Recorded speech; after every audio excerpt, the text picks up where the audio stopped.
So yesterday, a British man by the name of Phil Craig launched a political party called the Referendum Party, right? Now, why am I saying a British man? Because he is British with a British accent.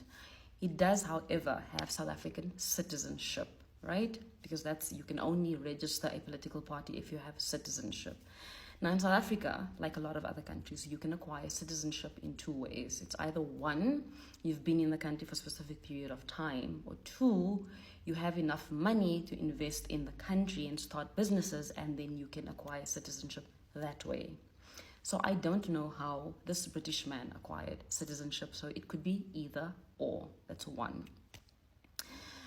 So the Referendum Party is basically Cape Independence. So a few years ago, the same gentleman, Phil Craig, had pushed the movement for Cape Independence, which was for Cape Town or the Western Cape to become an independent country.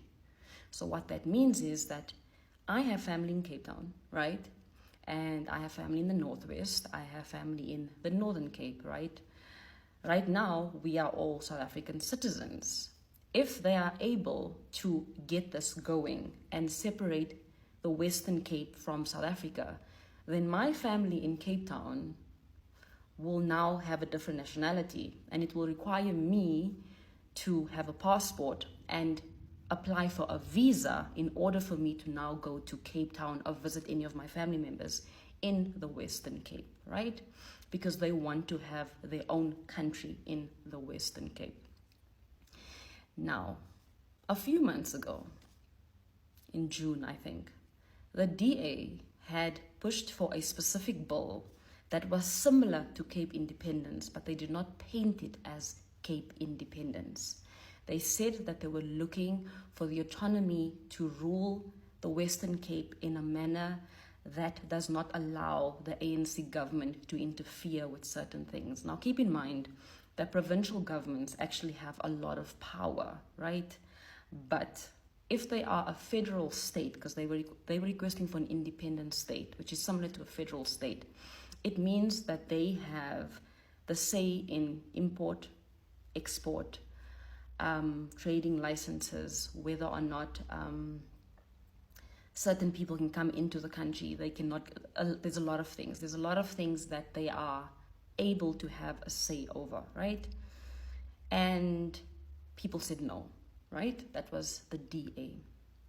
When you go to the DA's website and when you read the DA's manifestos and a lot of what it is that they've been speaking about, they've been pushing towards a federal state as well. Whether or not they structure it in that manner that they're looking for, an independent state or a federal state, that's not the question.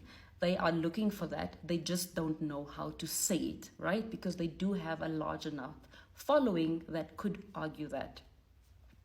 So now you've got the Referendum Party and you've got the DA.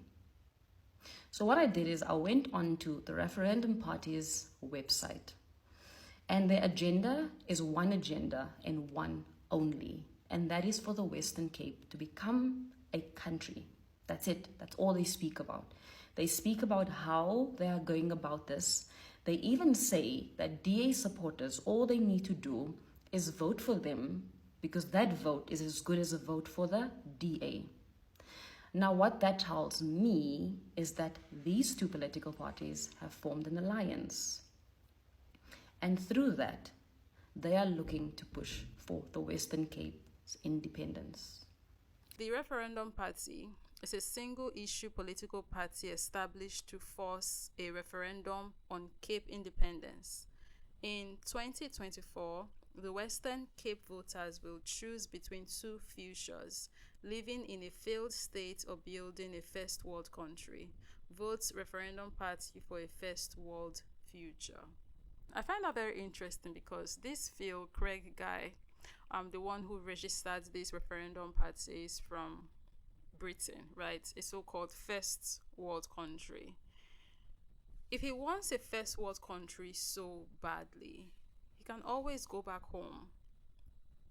But then here he is in SA starting his own party so he can divide South Africa and create a first world country in South Africa. If you are so much in need of a first world country, you can just go back home. The whole thing to me is giving they want to create another Orania. You guys know Orania now. Orania is a white only town in South Africa. So they want to do Orania 2.0, Orania Pro Max. That's what they basically want to do right now in South Africa. I don't know. I'm getting so much colonizer vibe right now. I'm getting so much you are giving your ancestors. Like, man is a whole bloody foreigner, a whole European, wanting to segregate a country. Doesn't that sound too familiar? If these people hate South Africa so badly, if they don't want to be part of, the country as it is, if they don't want to be part of the people as they are, they can always just go back to where they came from. This is definitely still part of the neocolonial agenda for sure, because what the F is going on here? And I cannot help but kind of see a similarity with this behavior with what exactly is going on in Palestine. Now, so it is start to Israel wanted to create their own country in another person's country.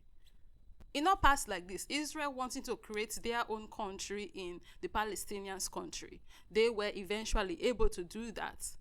And then over time, they start cutting more and more and more into the Palestinian country, and see what's happening in Palestine right now. That's exactly what they are trying to do. They're trying to create Palestine Part 2 in South Africa. Phil Craig is a family man, a serial entrepreneur, and a co-founder of the Cape Independence Advocacy Group. He is working towards the creation of the Cape of Good Hope, the first world country at Africa's southern tip, bringing freedom, security, and prosperity to all who live there regardless of their race, religion, and culture. I don't buy that. I don't believe that last line at all. I don't know. There's just something about it that is making me go, I'm not sure I believe you that you mean exactly what you just said. For one, that's not how you guys have historically rolled. We know you don't give this kind of equality that you people talk about all the time. And not to talk about freedom. Hello. Hello, you people don't give equal freedom to everybody. Something about it that reminds me too much of the United States of America's anthem. There's a line there that they have, Heidi go again, land of the free and home of the brave. I mean, come on, let's be so for real. I mean, that's all I'll say. If you know, we can't exactly dive into that right now, but let's keep it 100, please. Them folks, we're not talking about everybody when they say the land of the free.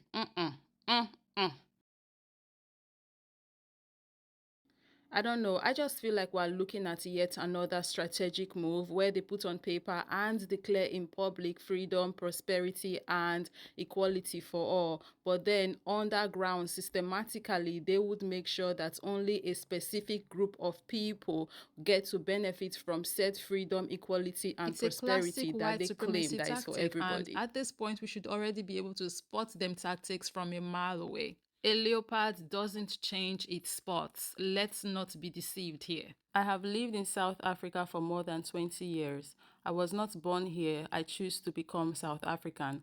I love this incredible country and its people, and I have never for one single day regretted that choice, he says passionately. But this last statement here now doesn't make any sense now, does it? If you put it side by side with the agenda he's presently on, which is to create another country out of South Africa, the country he claims to love so much. How is coming in to come help divide the country into two, how one shows love for said country? Then this guy was able to come in, start his own party with this agenda, and then partner with the people of another party, the DA, who already are trying to do this low-key before. Now they are partners. It's wild. It's crazy. This comment says Malema wants to remove borders and DA wants to create new borders within the country. Sad eye emoji. Like me, I guess they don't want to be part of South Africa as a whole. Me, nobody's even forcing you people to stay. Like, fine, you people can leave. Like, what is this thing they're trying to do, which is, of course, going to cause more problem in the future? Because we know these people, they never get satisfied. They always want more and more and more and more and more. And before you know it now, if they are able to get this done, if they are able to create this new country in the Cape, they won't be satisfied. They would eventually start encroaching, wanting to take more, wanting to take more. And that, of course, is going to cause more problems still, right? Like, South Africans will have to make sure this never happens. Like, no, no, no, no, no, no, no, no, no. Trust in the world of geopolitics, it's always about money. Massive gas reserve found off coast of South Africa.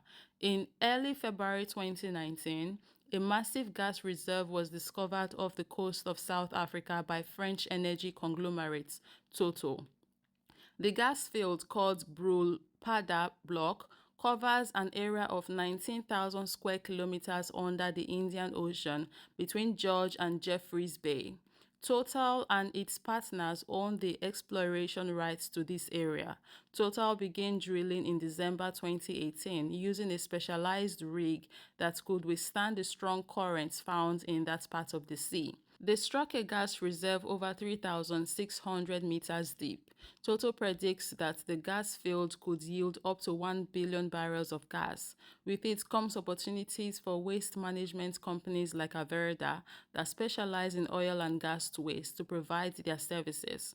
The reserve of gas condensate contains small traces of oil, meaning that it is a wet gas.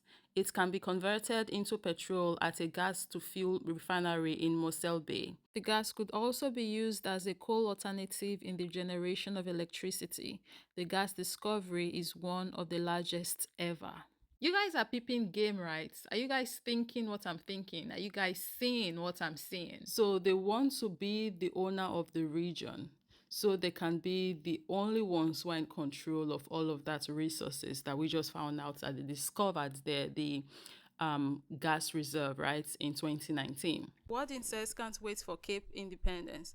And the creator Samantha says get ready for another Palestine-Israel war. Exactly what I was just saying. Cape independence supports NATO and Israel. What? No, no, no, no. I don't know this part before. Let me wait. My brain. Wait. No. I was just saying it. I just did talk how many seconds ago. Like, look at it now. And then following up with that comment, she says, you don't exactly look like the fighting type, but good luck. Now, that is to, Warden still, the original commenter. Gold Billy, still underneath that comment thread, said in response to Samantha, the creator, they said, literally, it's no coincidence that Israel and white South Africans share so much in common. Do you guys know that after apartheid ended, a good number of South Africans, white South Africans, left the post-apartheid South African states to Israel? Yeah, they went there. Like, imagine the kind of person you have to be in a country where apartheid is going on, segregation, right? And then it ends, and you get so pissed at the fact that it's ended. And because apartheid ended, that's supposed to be a good thing, but no, to you is not. So because it's ended, you leave the country to Israel, a country that is enforcing apartheid. Like, do you know what that says? And a good number of them did this. A good number of white South Africans did this when apartheid ended. This person responding to Samantha said, for sure, pushing Zionist agenda here in Cape Town. Only thing helping now is the ANC. My goodness. And it's crazy to me that the person who dropped this initial comments, Warden, this person is black. How does he not understand that he's not going to benefit from whatever it is these people are planning to do right now? How does he not get it? That whatever it is that they are arranging right now, whatever it is they are cooking, is for white people. Like, some of these brothers and sisters be so lost, they be supporting the most craziest, like they be literally voting against their best interests and supporting things that would not benefit them. These people have to be careful what they wish for, because like Samantha even says, it doesn't look like he can fight. So it doesn't. I can't put his picture up, but man, he can't fight. Wahala dey o. What is happening in this Africa where we dey? No, no, no, no, no, no, no. You people have to make sure you people don't let this happen, because these people won't put us for work for this continent. South African brothers and sisters, you people better make sure this doesn't happen. Like, make una hold ground, oh, because na very wicked trap now that they said, so we have to make sure that this trap don't catch us. Send back to sender. This comment just feels very reassuring and makes my heart feel a little bit at ease. So I want to end this video on this comment. It's from Kagiso and it reads, Cape independence will never happen, fortunately. But guys, we need to vote next year for a better future. What are your thoughts? Please let me know down below in the comment section, because this is crazy. This is insane. Wow.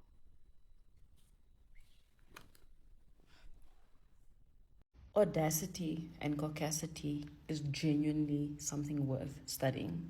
Genuinely, someone needs to analyze that level of liver. You know, it's something that I can't explain. Like, it makes no sense to me. But do you know why?